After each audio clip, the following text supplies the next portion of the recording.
Reach for the speed, reach for the whistle, go where the rail may run. Reach for the words, reach for the story, follow the rainbow sun. To a shining time station, where dreams can come true, waiting there for you.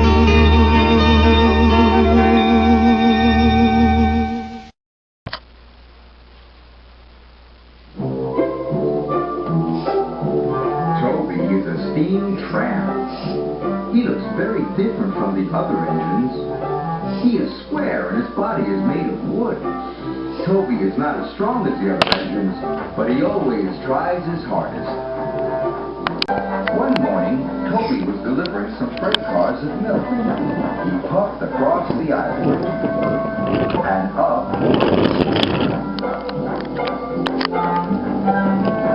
Gordon's hill was very steep. Toby puffed hard. It was a long climb.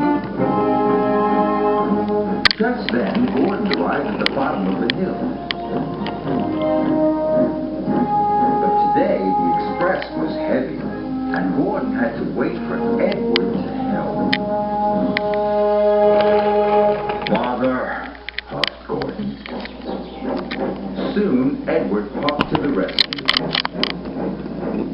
He buffered up behind Gordon. Edward pushed, and Gordon pulled.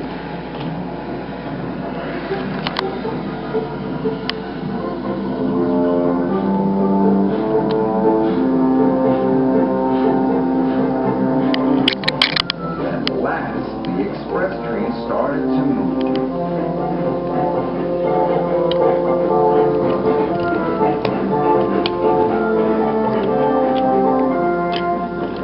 Toby had finally reached the top of the hill when Gordon puffed past. Slow, coach, Gordon huffed. I'm trying my hardest, gasped Toby.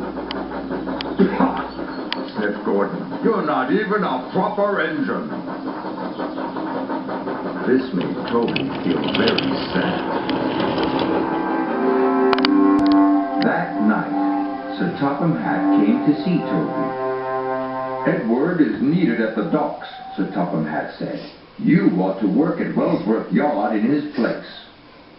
But I'll never be able to do Edward's job, Toby cried. He's a proper steam engine. Nonsense, said Sir Topham Hatt. You are one of my engines, and you must be useful. Toby was very worried. What if he wasn't useful?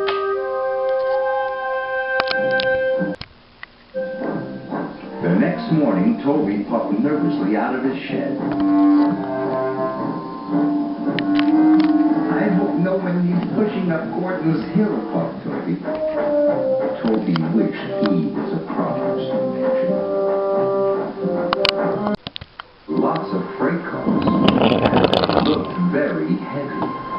I'll never be able to shunt all those, Toby puffed. You can do it, Toby, called Thomas. That made Toby feel much better. Then he started to shunt the freight cars. Shunted coal cars for Henry. Cars for Donald. And sled cars for Donald. He even shunted fruit and vegetable cars for Donald. Maybe I can do it, Toby chuckled. But then, Gordon puffed past. He was pulling the express with lots of coaches. Toby watched as Gordon puffed the hill. Gordon puffed with all his might. But once again, the express was too heavy. Gordon was stuck. Father, he huffed.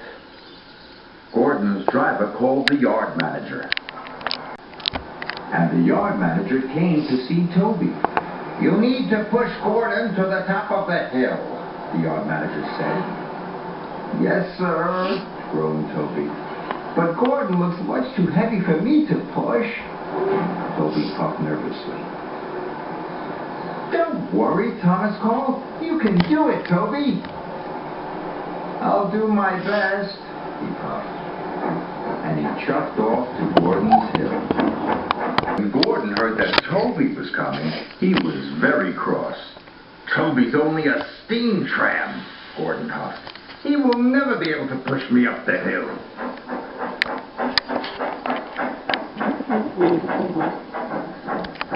Toby buffered up behind Gordon.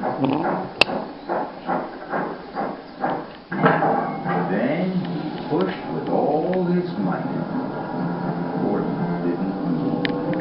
Is that the best you can do? Gordon snorted. They should have sent a proper engine. Toby was about to give up. But then he remembered what Thomas had said. I can do it. I can do it, Toby panted. Toby pushed harder and harder. Suddenly, Gordon's wheels started to move. Toby kept pushing. His engine roared. His axles ached. Gordon moved slowly up the hill. When Percy saw Toby pushing, he blew his whistle with excitement. You can do it, Toby! Go on, cried Percy. Toby puffed and puffed and chuffed, but at last he pushed Gordon right to the top of the hill. Gordon was impressed. Now his express would run on time. Toby was tired, but he was very proud. I did it! He puffed excitedly. That night, Sir Topham Hatt came to see Toby. Today, you were a very useful engine indeed, he said. Thank you, sir, Toby chuffed. And even though Toby was a steam tram, he felt like a proper engine after all.